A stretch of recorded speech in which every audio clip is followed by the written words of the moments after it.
Mike Radich here, and I'm now joined on the phone by the head coach of the Western New York Flash, Paul Riley. Coach, how are you? Good, Mike. How you doing? I'm doing good. Thanks for asking. Coach, your team, the Western New York Flash, won the 2016 NWSL Championship about 2 months ago at this point. So, have you come down from Cloud 9 yet, or are you still basking in the glory of what you and the team accomplished this season? Well, I think we're still all recovering from the shock, I think it was a huge surprise to everybody, and there wasn't much expectation at the beginning of the season. I think maybe more so from outside the camp than inside the camp. I think everyone goes into pre-season believing that they've got a shot, But I think based on the couple of years previous, I think the team just thought if we had a decent season, maybe 6th, 7th, that would be a success. And I think we just went off and, we believed in the mission, just the process and the mission, and just kept plugging along. And, obviously we squeaked in the playoffs on the last game of the season, and then and I don't know what happened after that, but it became like almost Disney World after that, Went to Portland, which was obviously a fantastic result for us in overtime, and then the final when it looked like we were beaten. We didn't play our best game in the final, and it didn't look very good. And then good old Lynn Williams comes up with a great header, and I think when that went in, I think everybody in the stadium thought that we'd probably get it done in penalties, which obviously Sabrina had a big part of to play in that. But I think more when we look back at the season, I think the work rate, and the work ethic of the group, and the young naivety of the group was probably the biggest plus for us, because at no point did they fear anybody. At no point did they think that they wouldn't work, and if they did work, maybe we'd get some results. And we had a good homestand of 8 games, which was about the early third of the season, and we started pretty poorly. We were 2-3, and then we had this run of 8 games at home, and I think we won 5 or 6 of them, and it put us in a really good spot. We got points early, and it gave the team a bit of confidence. And I think if you give young players a bit of confidence, and we didn't set any goals. We didn't talk about playoffs. We didn't talk about championships. We didn't talk about X and Y or making the national team or doing anything like that. All we concentrated on was each game, and we plugged along, and all of a sudden we were going into the last 2 weeks of the season just needing a couple of points, and we made it hard for ourselves, that's for sure. But it was a close-knit group, got along really well off the field and on the field, and there's a lot to be said for chemistry, and we certainly had a lot of chemistry, had a great staff. Scott Fowler has been probably, he's been with obviously Western New York for a long time, but he's been with me for a couple of years here in Portland. We had him and Damaris Johnson, who was fantastic. Gary, who was from the academy. I mean, the staff was really good. I think the players enjoyed the staff, and the players were just, they're just so young, They just got on board, and they just rallied around each other, rallied around the process, and in the end we got it done, thank God. Did you always think that your team could win the championship, or was there a turning point during the season for you where you saw how well things were going and you said to yourself, you know what, I think we're a contender? Did you ever have a moment like that? And if so, when was it? Yeah, I don't think, to be honest with you, after a couple of weeks, we all looked at each other, the coaching staff, and said, man, this might be a long season. We struggled in pre-season the first couple of weeks, and had some new players, and they just looked so young, and we just was really struggled, And we played Syracuse, I remember, pre-season, and it was 0-0, and if that wasn't the epitome of pre-season, I don't know what was. We struggled in the game. We didn't create chances, and we went into the season, and we didn't create any chances. We didn't score on the run of play till 5 games in, which is kind of weird because we ended up being the leading scorer in the league, and I think we led the league in every offensive category, But after 5 games, which is basically a quarter of the season, we were in last place in every category, offensively. And I think it was the Chicago home game, and that was really the start of our homestand, and the Chicago came in, which I felt at the time was probably the team to beat. If you were going to have a chance at the playoffs, you had to beat Chicago, and their team was almost us maybe 2 years from now. Fast forward 2 years, young, but they've got a bit of experience, and a lot of good players. They're built through the draft, which is obviously the way Western New York Flash has been built. I thought that was a really good win that night. We won 2-0, and we looked very secure in the win. I thought we were the better team on the night, and it was the first time I felt, forget scoring goals, because I thought we could score goals at that point. but it felt that we could compete with the better teams. And I think the big thing for us, we were playing 3 up front the first 5 games. We went to 2 up front, which brought Jess and Lynn much closer together. And I think when those two got together and that partnership developed, that was a massive plus for us, and it made us dangerous. And I think for most teams it was very difficult to play against our attacking line, and I think that move was a big move. Their partnership proved to be probably the catalyst of the team, and I think it helped Sam Hughes underneath them. Sam started to really play well and express herself, and Doniak, started to get goals and assists from the outside areas. Liz Eddy from the fullback area started to get assists. Jake Hinkle hit good form at the time. There's a lot of good things happened around the time that we made the change into 4-4-2, and the partnership went up front. And I think the Chicago results, I look back at one game, that would be the game for me that I wouldn't say we got a chance at the championship. Maybe we got a chance at the playoffs. That's probably a better description. You just won a championship with a team that no one picked to finish higher than 6th before the season started. So what did you and this team know about this team that the experts didn't know? Well, I think number one, we started with most teams set their goals and we didn't set our goals. We were on a mission, and our biggest thing was our mantra, which was move the boulder, and it came about through a story I told the players when we got in the King, and I'll tell you the story if you want it, but it's a bit long-winded. But it was a story about a king who put a boulder on the road, and he wanted to see. He watched the boulder every day and on the road, and people would just walk around the boulder. They would never move the boulder. All these rich people and all these princes and princesses, and he just didn't understand why people just wouldn't move the boulder. And then one peasant came carrying straw bales and dropped them down by the side of the road. Took him 4 hours to move the boulder. He pushed it inch by inch, pushed it off the road to open the road up to the city. And underneath was a pocket of gold, and he took the gold and became the richest man in the kingdom, And I told the story to the players, and then we decided to talk about a mantra, and they came up with move the boulder, and that was really that was our mantra for the season, and that nothing can get in your way, and that you can move anything if you try, and no matter what the ability of the group is, if you're one and you can, you got strength in numbers, and that's what we did, and we pushed along, and we never got ahead of ourselves. I don't think we ever got carried away. We were never in a position to get carried away. We were never top of the league flying. We were never battering teams, We were just getting results and trying to pick up points. And there were some big games that we scored late in. I think we came back and picked up 15 points from losing positions, which obviously in the end probably got us into the playoffs. But right before the Olympic break, we went to Houston, and we were losing in the 94th minute, same field, would you believe it was the final, but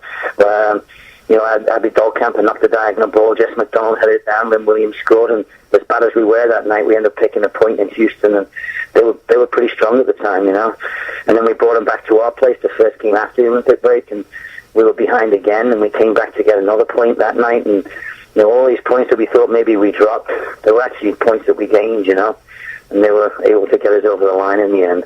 But it was a really it was a young group that came from the draft, and the last 2 years of the draft, and I think it's a small market, Buffalo, so I think it's important that they're happy, the players, and the training is fun, and that they enjoy it, and they want to go to work every day, and I think that was the environment we tried to give them, because we wanted them to enjoy Buffalo and be part of it, and Buffalo is a growing city, and a lot more young people than there used to be there, and I think it was, they all had smiles on their faces every day. And to be honest, whether we won it or not, I don't think it would have affected the season itself and, what kind of season we had. And I think they all really enjoyed it. And then I think the bonus was obviously getting into the playoffs. And then to actually win it was really kind of remarkable. And I think they would make a good story for sure. And I think our captain summed it up, Kiwi, when she said, Boulder moved, #Boulder moved at the end of the season, So it was a lot of things at the right time. Everything went our way. Ball bounced our way a couple of times late in games. And I think even if you try and do it again, I don't think you'd ever write it like it was written this year, for sure. Who owns the movie rights? Because this is an amazing story. It's a good story. Yeah. I think it's got a headline already. Right. Boulder.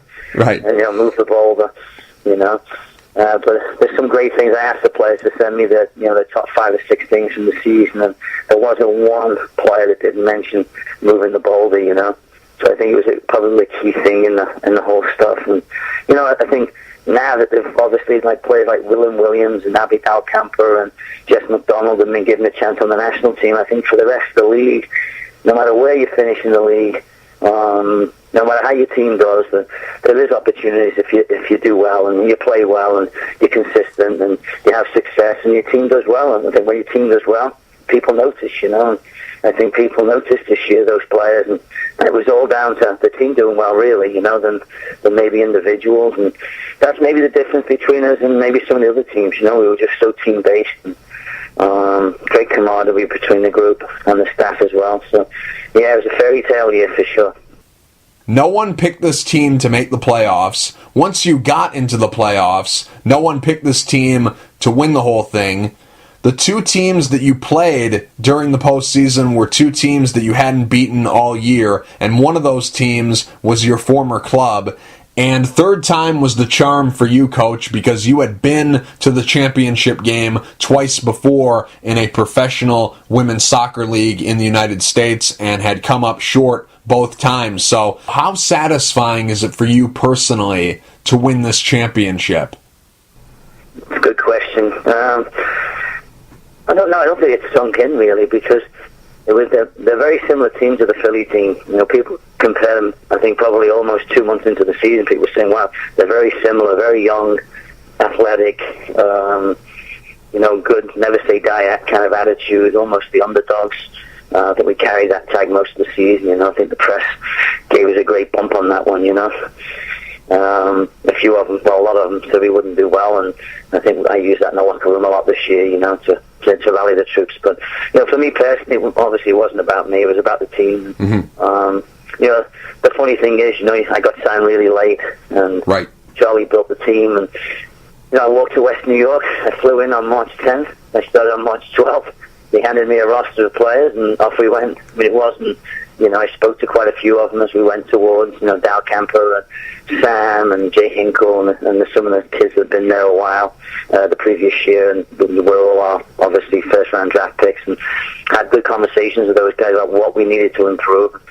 I took it seriously, and improved some things that we needed improving within the club, and just to modernize the club a little bit. And I think they rallied around the fact that, somebody was listening and there was an opportunity to get better and improve. And, for me, obviously going to the other two championships, it's always nice to win, but I think just getting there is the process and what it's all about, At the end of the day, we could have lost again, we were 26 seconds, I think, away from losing again, so you never know, the ball's going to bounce your way or not bounce your way, but it was a privilege to have the group, and hopefully a lot of them will be back, and we'll give it another shot. It's a lot different, I think, next time around, but, for a young player, I think I talked about the naivety a lot, and there's a positive sense to naivety, I said to Mackenzie Doniak opening day, I said, Mackenzie Doniak, not one person on the Kansas City team knows who you are. I said, but I hope they do. Back then it was end of September, but it ended up being October, and we played that card the whole season, just Tobin Heath even know who Liz Eddy is, and after the semi-final, she probably knew who Liz Eddy is now, Right. Came lumps out of her all game and got into her, and I think the two of them have a feisty little fight for a couple of games, and I think there's a lot of good respect between the two players, but I think that kind of battle was something that that we ingrained in the players, and to fight for everything. Doesn't matter who you are if you fight, and they ended up getting the awards, obviously, in the end. A big storyline for you personally going into the title game was the fact that you weren't going to be able to coach the team from the sideline because you got a red card during the semifinal game against Portland. So I'm just curious, what happened when you got that red card against Portland? Why did they give you a red card? No, I don't want to discuss that. Interesting discussion. That's not, for me, it's about the team. We won the championship. If you want to talk about that, that's great, but I have no interest in talking about that. That's long gone. Okay. Fair enough, Coach. I meant nothing by it. I only asked because I never saw why you got that red card. The people who were commentating the game said you got that red card because you bumped into a sideline official, but they never showed it, or at least I never saw them show it. I'm pretty sure they never showed it, but that's why I had to ask you. But if you don't want to answer that, that's fine by me. If you're good, I'm good. So answer me this. Before the championship, what was that week of practice like for you? Was it a normal week, or did you take a step back and let Scott Vallow have more control because he was going to be the coach, coaching the team from the sideline? How did that week of practice work for you guys? No, I was in the middle of it the whole way, But to be honest, it was strange the last week because obviously they played on a Friday, the other semi-final. We didn't play till Sunday in Portland. We took the red eye out, got back to Western New York on the Monday. We only had one practice in Western New York before we left, and then one practice down in Houston, so it was a strange week for us. It was actually our lowest workload of the year going into the final for a week, which was half our normal workload. So it was a bit strange for us, what I'm saying? And we looked a bit sloppy in the final, and just didn't have long enough preparation. I think that is a huge advantage over Washington. They play at home, had almost a 3-day rest over us between the travel and the actual game itself, and the emotional toll it took on us guys winning that semi-final.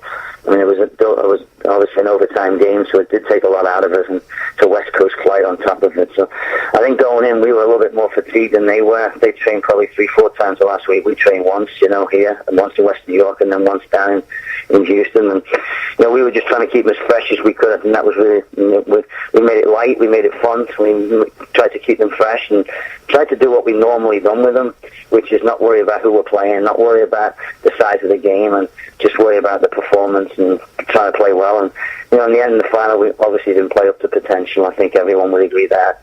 That was the only probably disappointment factor of the final. But I think when you get to a final, very rarely in football, at any level, do you see a good final. It's very difficult to play a good final of quality football. And I've been in a lot of finals where I think the team's done pretty well and lost. So on this occasion, it was quite nice to not play that great and ended up, winning the thing. So I think, but it was a difficult week, that's for sure, going in. You practiced penalty kicks. You practiced being down by a goal and having to come back. You were very well prepared going into the game because those two things ended up happening. But did anything happen in the game that surprised you? No, I think going in, we thought they would have more possession. We prepared for that. I think we prepared penalties for 2 months, 3 months. We took penalties after every practice for 2 or 3 months. God knows why, because we didn't expect to make the playoffs, but we just kept doing it anyway. Mm-hmm. And I think, we every single week in practice, we played, winning by a goal, losing by a goal, and we played the last 5 minutes of the game like that's what was going to happen, and just to make it realistic. And we came back a lot in games, and I think a lot of it's attributed to those moments that we had in practice. We made it really important to know what we're going to do when we're one down and what we're going to do when we're one up. And I thought the team handled it really well, and I think that was a big part of getting through those a lot of tight moments. And certainly in Portland when we were holding on to a 2-2 tie end of regulation, we had to dig in a little bit. We had talked about it, the fact that if we need to get into overtime, that we're probably the fittest team in the league. So if that's what it's going to take in Portland, then that's what it's going to take.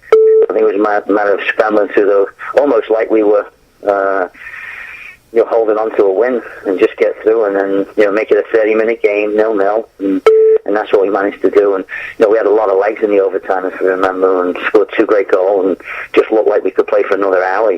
So sometimes it didn't look like that in the final. We looked like we were dead in the water in the final. Had no legs in overtime, and really just didn't have any spark. Didn't look like we were going to score, but. We planned all the subs out, and we talked about what would happen if this scenario would happen, and worked that in our favor. And obviously Sabrina had to come up with some good stuff to win it for us. The semifinal game against Portland was one of the best games, if not the best game of the season. It was very fun to watch, very exciting. Some people would say that semifinal was more exciting than the final, but you could make the argument that those penalty kicks were just as exciting as the semifinal because the penalty kicks in the final against Washington had everything. You had Sabrina D'Angelo playing out of her mind, stopping 3 shots. You had Kelsey Weiss guessing correct, but not getting there fast enough. Then you had your 2 big guns, Lynn Williams and Jess McDonald, getting 2 totally different results on their shots. You had Jess McDonald, who sailed the ball right over the net and into like the 10th row of the stadium, and then you had Lynn Williams, who did that step and then kind of a slow shot that went in, that had Kelsey Weiss went to the side that Lynn Williams was shooting, she would have probably stopped it easily. There wasn't really that much on it. So those PKs, in my opinion, were very exciting, but I'm just curious, for you, what was it like watching those games from high above? Because you belong on the field. Your place is being on the field, on the bench with the team. So what was it like for you to watch those 2 playoff games?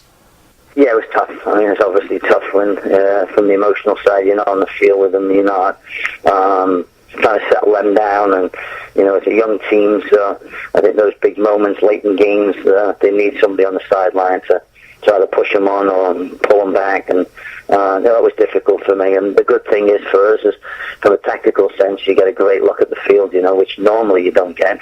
Normally when you're field level, you just don't get that same sense of ability to look at the field and see what's going on and analyze what's going on. And watching the 3-2 game in Portland when we lost 3-2 and we came back, comparing that to the semi-final game, we made a couple of adjustments, and you can clearly see the adjustments when you watch from high up. I'm not sure field level you really get to see that, So yeah, it was definitely. Thank God I've got no hair, because I don't think I'd have much left after those 2 games. So, I was actually packing up when we scored the final goal. I was packing my bag up. One of our media people were in there, and we were packing things up, and all of a sudden Jess picked up that ball and hit it, so I'm like, holy shit.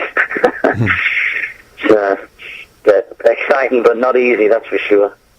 Coach, one thing I really wanted to ask you about is, what were you doing in between after Sabrina D'Angelo stopped Diana Matheson, but before you were reunited on the field with the team? What were you doing in between that time? Were you screaming and yelling? Were you running? Were you singing? Were you dancing? Were you cheering? What were you doing in between the time that you guys had won the game to when you were reunited with the team on the field?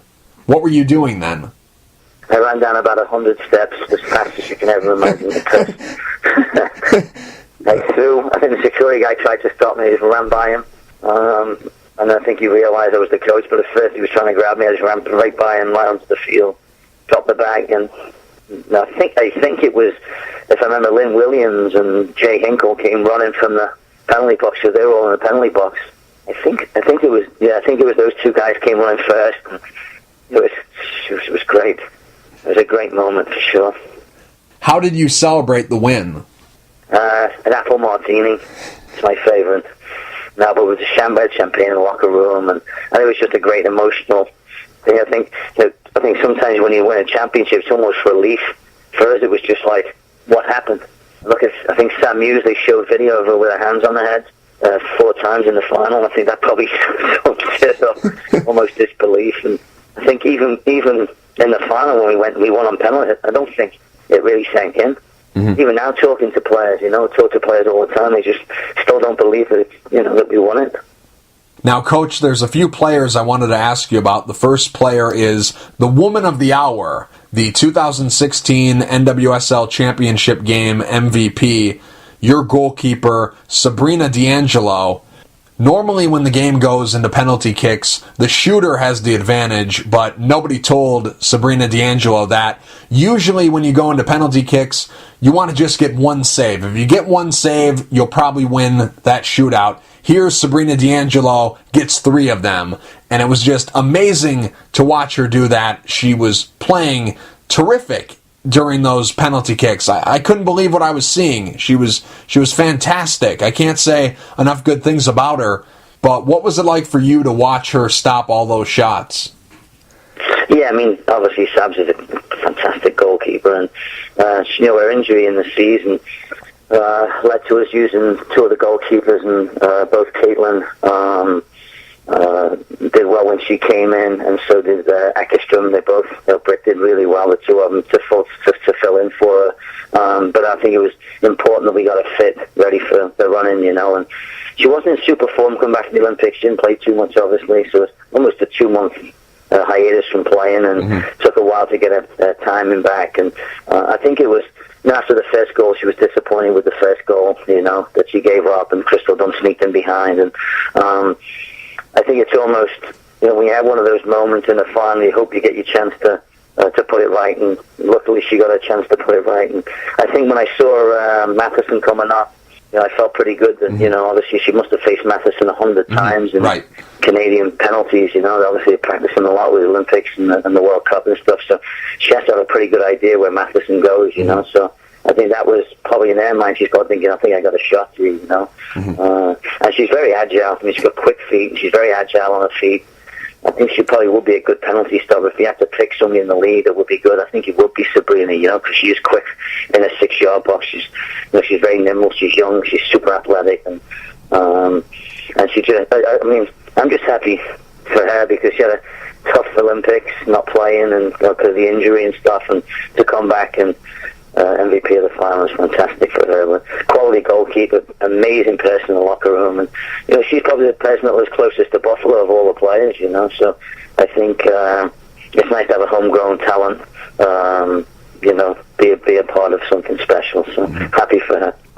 Coach, I'm with you. I couldn't agree more. I knew that you guys were going to win the game when Diana Matheson stepped up to take that last penalty kick, and I'll tell you why. Here's my thought process. 2 things. The first reason is exactly what you just said. They play together on the Canadian women's national team. They've probably gone against each other 100 times over.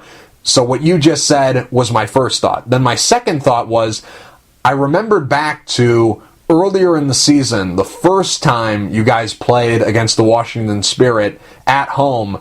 Diana Matheson scored on a penalty kick against Sabrina D'Angelo. So my thought process was, well, she's probably going to go to the same side. So it was the shooter right, goalie left side. And sure enough, that's what happened, and that's how Sabrina D'Angelo stopped that shot. Now, is this the moment that we're going to look back on and say to ourselves, this was the turning point of her career? I would say definitely. I mean, she's a fantastic goalkeeper. I've coached a lot of good goalkeepers, but she's very, very good.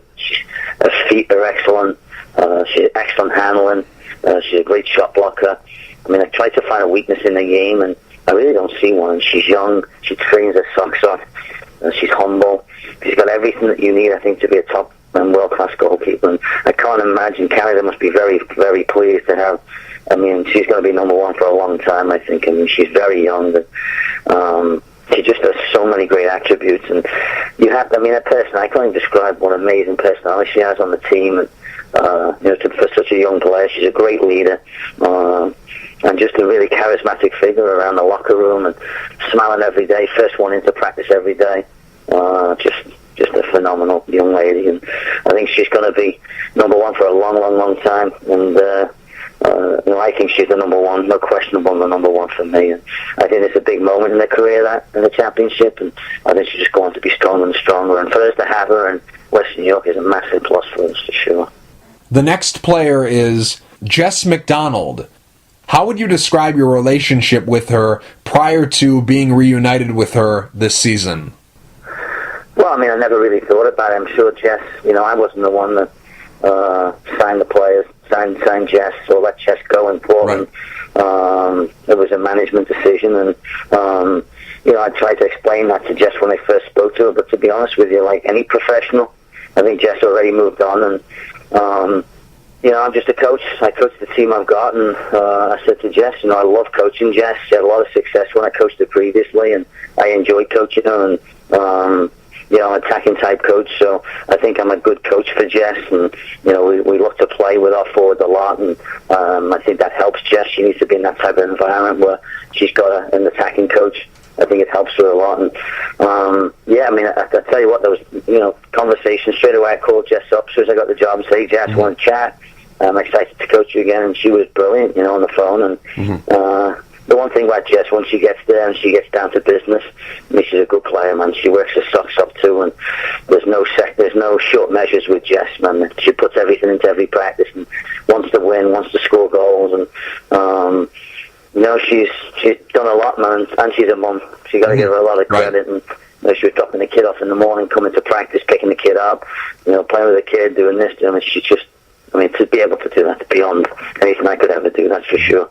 But we get along great, me and Jess, and, I think it's all the players, it's water under the bridge. Water goes under the bridge, you move on, and, you get on with life, and, ultimately it's about now, and can't live in the past, and I don't think many players do live in the past. I certainly don't as a coach, so just get on with it, and we have an amazing relationship, and, obviously, I knew about her playing for the national team, getting called in, so I called her up, and I think she was like a kid in a candy store, she just was ecstatic, and God bless her, she deserved the opportunity for sure, and I hope she gets more opportunities. Jess McDonald had a great year for you guys. She was actually the team MVP. Lynn Williams won the Golden Boot and won the NWSL MVP, but it was actually Jess McDonald who was the team MVP. Now I'm just curious, why did you decide, or why did the team decide to go with Jess McDonald over Lynn Williams for team MVP? Now, of course, there's no wrong answer to this question because they're both great players. That's like saying, do you want $1 million in hundreds or do you want $1 million in 20s? Who cares? It's still $1 million.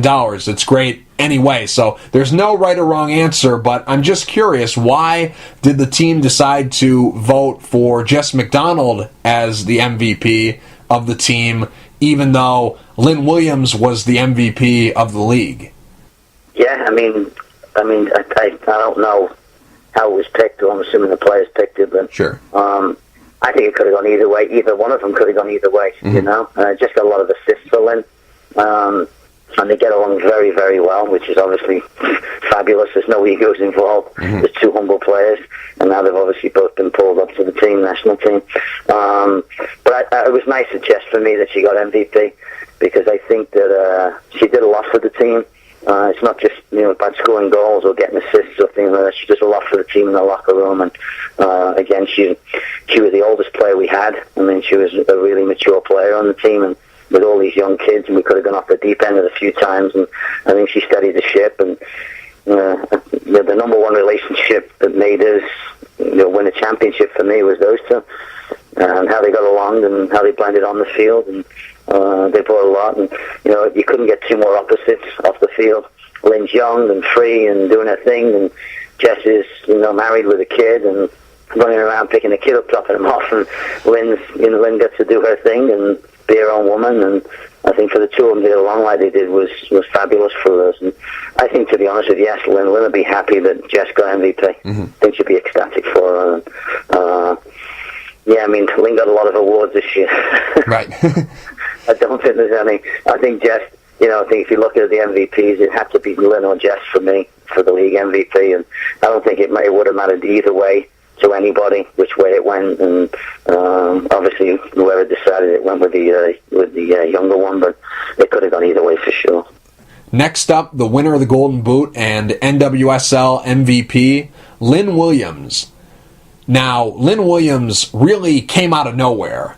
Before the season, very few people knew anything about her.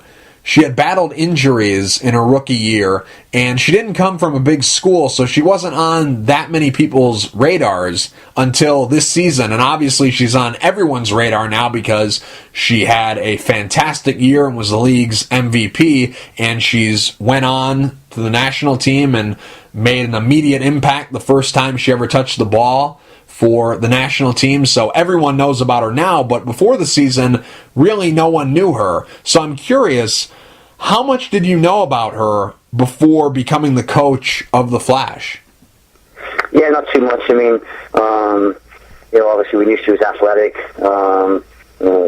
From watching highlight films and playing against, obviously coaching against the previous year, she wasn't super impacted in her rookie year, and I think it was a learning experience. And the locker room wasn't super happy, and I think a young kid like that probably needs that. She's not coming from a major program. She went to Pepperdine, and I think she probably needed a bit more of a comfortable arena to be able to perform. And I think the environment was a little bit easy for her this year to be able to settle in. And we always ask them to get out their comfort zone, but to stay in their gifted zone. And she's got a lot of gifts, and I think it just needed a little bit of patience and a little bit of time, and that's what we gave her. We didn't rush her. We spent a lot of time with Lynn on her runs. And I coached Amy Rodriguez when Amy was young, when she was 22, and she came from Boston and didn't have a great rookie year in Boston. She came into Philly, and I would think if you want a comparison, they're the two that you can compare the most. I mean, they're very, very comparable. Spent a lot of time with A-Rod on her run, spent a lot of time with Lynn on how to run and when to run and timing her runs, and just the different attributes you need to be a good forward. And just like I did with Jess when she was in Portland, when she first came to Portland. And I think these are little, we took our time, and whether she missed 10 in the game or whether she missed 2 in the game, it didn't matter. We just kept talking along, didn't discuss the misses, didn't discuss, this, that, the other, and just wanted her to get better and trying to perform. And we kept her healthy, which was massive, obviously, after the previous year. And, I think if you look at those two, the amount of time the two of them played, I mean, you have to give credit to our coaching staff and our medical staff. They kept them both healthy, and they played a lot of time. I mean, they played a lot of time, probably 18, 19 games, the two of them, So I think that was, again, another important piece for us, because, to keep those two, the two Musketeers happy all that way through would be difficult, And Lynn Williams has just developed in confidence, and when she found she was in the national team, obviously, again, looked like it didn't faze her. She went in and got about her business, and I think that's a confidence of the season, the type of season that she's had. She's improved dramatically from a technical perspective. Her finishing's got better. Her run, the quality of her run has got better. Her hold-up play has got better. You add that to athletic attributes, which is on another planet, then you get a very, very good player, a very young player, a player that wants to learn. She's a sponge to learn, and I can only see a huge upside for Lynn in the next few years. And just glad she's under contract. We can bring her back. The people who didn't know her before the season started had no expectations because they didn't know who she was. And then the people who did know about her before the season started did not expect her to be the MVP of the NWSL. So before the season started, what were your expectations of her? Well, we didn't set any goals, as I said to any of the players, and I didn't say to Lynn and Jess, you got to score 20 between you, or you got to score 10 each, or anything like that. I said we just got to get better each week, and your need individual performance need to get better. And these are the things you need to get better at. So for Lynn, for me, it was the technical part. It's the ability to know what you're good at, and it's the ability to finish better. To make good runs and and be able to finish differently, whether it be a header, whether it be a driven ball, a textured ball, a clip ball, or a breakaway. Just knowing that everything, all these different things are going to happen to forwards in these different places you're going to be. And we tried our best in practice to put them in those arenas and those places where they would be in games. And then if it was, if you've done it all week long, it's just like passing the ball. If you do it all week long, then you're consistently in front of the goal, and you feel a bit more comfortable in front of the goal. And I think she got that, And she's a great team player. I mean, if you look at the work rate, our press was high. We pressed high on teams. You can't do that without players like her willing to do it, and players like Jess willing to do it. It's very difficult to press high, and those two did it just about game in, game out, away at home, didn't matter, good weather, bad weather, hot weather, cool weather. They got at teams, and they defended from the front, which helped our midfield a lot. And I think, all hats off to their work rate, which you don't always get with top-class forwards. You get maybe one way sometimes. To have two forwards who play both ways is phenomenal. Next up, Leanne Sanderson. She started the year on Orlando, but then in the middle of the season, you guys traded for her and brought her to Western New York. Now, you had a relationship with her in the past. You've coached her twice before. You coached her in Philly and you coached her in Portland. So you knew what she brings to the table, and you knew the areas that she could help the team. And she made an immediate impact when she joined the team. She was playing great for you guys up until she tore her ACL in a friendly against Thailand. How tough was that for you to see that happen? Yeah, it's tough because Leanne's just different. I think she's different from probably just about every player in the league. She's a true footballer. She's got a brilliant mind for the game. You can sit down and discuss soccer with her for hours upon hours upon hours. She loves to watch football. She loves to talk about football. And she's just really passionate. When you see a player that you've coached for a long time, and a person, she's an amazing person, but to see her go through what she went through is just heartbreaking, But she flew down. I didn't know if she was going to come to the final, but she flew down and probably in a lot of pain. And obviously having her on the sideline, having her with the team was amazing. What a locker room personality Leanne is. You can't win without players like that in the locker room. On top of that, she's super talented, super brainiac of the game. And you can't find those players. They're not around anywhere in the world. They're very difficult to find. And she has that ability, and she can turn a game with a great man. She had a great season for us. She scored some really important goals. She had some great assists for us, and I think she helped Lynn and Jess, again, maturing into good players and help their partnership out just by the quality of her passing and the brainiac sense that she has, And I love Leanne. She's a great footballer, great person, and obviously she's on the road to recovery now, and we speak quite often, me and Leanne, and even when she didn't play for me, we spoke a lot, and we always kept in touch, and because I had her when she was very young in Philly. Now she's a little bit older and a little bit more mature. But in Philly, she was brilliant for me in Philly too. But the English team still haven't found a way to use her, to the best of her abilities, and I hope they do, because she's just different.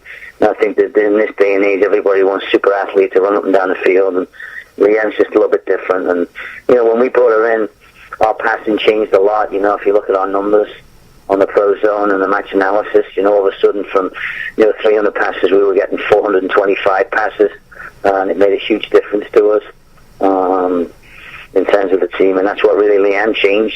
She changed that, and her and obviously McCaw Zamboni coming in, made the midfield stronger, better possession. We became a better possession team, and it's really credit to what they brought and what Leanne brought to the table. The last player is Abby Dahlkemper. During her rookie season, she played outside back and defensive midfield, but when you took over as head coach, you moved her back to her more natural position at center back, and she shined. She had an amazing year for you guys, and she started and played every minute of every game this season, and there were a few players who did that this season, but she impressed me the most because she played every minute of every game during the regular season, and then she played every minute of every game during the postseason, and in the final, she took a penalty kick. She was the first player to convert a penalty kick for you guys, so that's why I have her above the rest, because she played the maximum amount of minutes that a player in the NWSL this season could have played. If you played every minute of every game during the regular season, every minute of every game during the postseason, and then since the final went to penalty kicks, if you took a penalty kick, you were on the field more than anybody during the entire season. So she's a true NWSL Iron Woman. What are your thoughts on how she performed this season? Yeah, Abby obviously was a massive part of the puzzle, and she wasn't a happy Dahlkemper, so to speak, that was the year before. I think she expected a little bit more from the club, and we didn't do it for her, and I think she was one of the key players for us to make sure she was happy and liked the area and liked the market and obviously liked the environment that we gave her. That was the first phone call I made, was to Abby Dahlkemper right before she went away with the 23 national team, right before, just when after I took the job, and I just spoke to her, candidly for about an hour and a half, and I said, tell me what we can do better, and she just rattled off several things, and I think they were important things, and we went about, improving those things that Abby thought was important, and despite the fact she's 22, she's got a mature head on her, and I think when I first went in with Abby during preseason, the relationship is obviously the first time you're meeting somebody, and I think she was I wouldn't use the word paranoid, but she was very like, oh my God, what does that mean, Paul? What does that mean, Paul? What does that mean? And, she questioned everything. Should we do this? What about this? Do you think I should do this? And I tried to get her to stop doing that and just relax and play, because she's such a great footballer. I mean, she's another player with a brilliant mind. Obviously, she's athletic. You can see how athletic she is. She's fantastic on the ball for a centre-back, which I love. I mean, it gives you the ability to play out, and she has a lot of tools. She can tackle, she can run, she can mark, she can hit, she can play, she can score goals from set pieces, and she has a lot of qualities. And she was a massive driving force, I think, of the club, because she'd been there the longest. I mean, hard to believe, but her and Sam Hughes and Sabrina and Liz Addy and those guys had been there the longest, and this is the second year, so that's how young the team was. But I feel that she matured a lot through the season and became a great leader for us, and I think she's destined to be a captain of the team for a long time, and hopefully our team. And spectacular person and a really good footballer. I'm glad she got an opportunity with the national team too, because I think that they're talking about having a player that can play at the back for the national team, and that's why Ali Long's playing in the middle of the back three, and Ali played for me obviously for a long time as a kid, as well as in the pro leagues, and Ali's brilliant on the ball, and Dal Camper is very, very good on the ball, and I think the national team are looking for a player that can get on the ball and build attacks from the back, and Dal Camper is a perfect player to do that. So I'm hoping she's still getting over the injury and stuff. Well, she carried most of the season with her toe. She carried an injury through the season, just kept playing and never wanted to come out the lineup, never wanted to miss training. And just we had a great relationship, and she was massive in the locker room too. And that whole group that got drafted the year before were very close knit. I think they helped the club immensely and helped the team immensely. When you got hired by the Flash, what were the expectations of you? What was management hoping you'd accomplish in 2016? I don't think there was any expectations. I think I wasn't going to do it now, and came to Long Island, and we went out for dinner, and I got tremendous respect for Aaron. To win, I don't know if it 3 championships they won in 3 years, different leagues. I mean, right. To do that alone as a coach is an amazing feat, and he's accomplished a lot as a coach. And for him to step down is an amazing thing, and for him to want me, I think was even more stunning for me, because obviously he'd done it for so long. We coached against each other a lot, coached against each other in a final, obviously. For him to believe that I could do the job for him was amazing to me. And to be honest with you, had he not come, I don't think I would have taken the job. But he was very persuasive, and I respect him a lot. The Salons, I respect them a lot, the ownership, and it was a great opportunity in the end for me. And it was a young team, but there was zero expectation. I don't think Aaron for one moment said, "Oh, you got to do this, or we won't be able to do that." No, I think it was more, let's just get these kids happy. We wanted to stay in market, and I think the number one thing for me was to make sure that we could keep players in market. Whether we won the league, whether we got in the playoffs, whether we only won 2 games, was you want players to play for your club. And I think that was my biggest mission of the season, was to make sure that when it finished, no matter how it finished the season, that these players wanted to come to Buffalo and come back to Buffalo. I wanted to tell other players in the league, you know what, you should come to Buffalo. It's a great environment. You're going to get better. You're going to improve your game. And the city's growing, and it's a really great place for young kids to be. And, whether we won it or not, that would have been more important to me than anything. Hopefully we did that. We'll see. I'm hoping that we did do that. But it was a refreshing experience for me, obviously, going from Portland, where there's a lot of older players and more experienced players, and they were a fun group too in Portland, and a lot of great personalities, and but to have the players around every day makes a huge difference. In Portland there were 10 players missing for the majority of the season. It's very difficult to come up with a mantra and believe in the mantra when most of the team's not around and didn't make the mantra. Here we had just about everybody around the whole season, and I think it made a huge difference to the group, and they rallied around each other and embraced each other. So, some coaches will change their system to fit their personnel. Some coaches will change their personnel to fit their system. And the reason I'm asking you this is because when you got hired by the Flash, the team was already built. And also, this season, you changed your formation a few times. So, Are you more of a personnel guy or are you more of a system guy?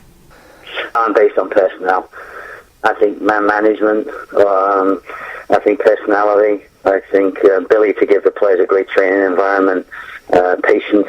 I think I showed a lot of patience with the group, and I just think that young players need a lot of things, and if you're not willing to give them time and not willing to make it performance based, then you're in trouble, And I set them to 0 goals, like I said, and I never set goals for young teams. I think it's important they don't have goals set. I'm the opposite of what most people would do, probably, And my system to me doesn't matter. I'll change whatever system fits the team. And like I said, we started 4-3-3.